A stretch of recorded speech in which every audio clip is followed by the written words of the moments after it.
ago, and I left it out there, and I said this. I said, if you really want what you claim God has promised you, then letting go of what you have ain't that difficult. All right. Come on.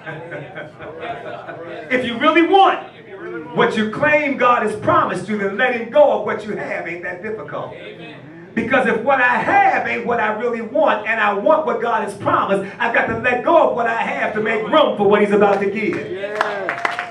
And so God is never going to be a part-time anything.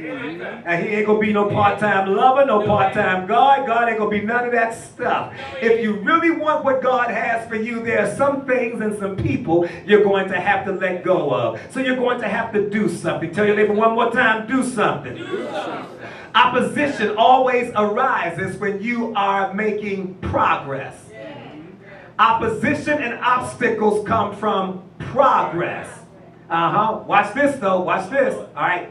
Distractions are coming from your history, whereas opposition and obstacles come from your destiny. I'll try that again. Yeah. Distractions, they are tools of your history, whereas opposition and obstacles are things that come from your destiny. Let me see if I can make it simple. An opposition or an obstacle only comes as a result of something that you know you're going to get, but you haven't seen it yet.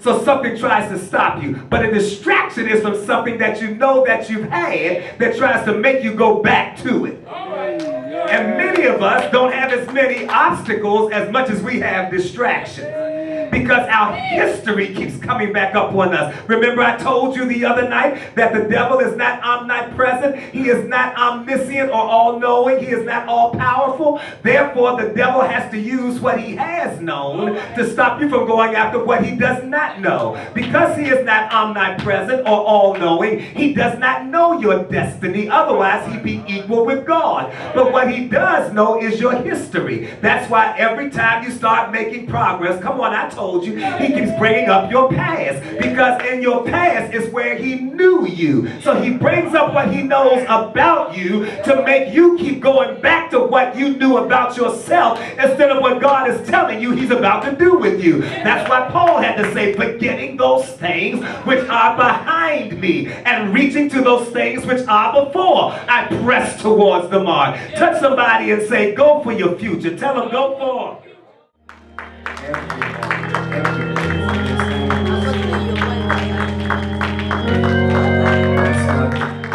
The psalmist reminded us, he said, my times are in his hands.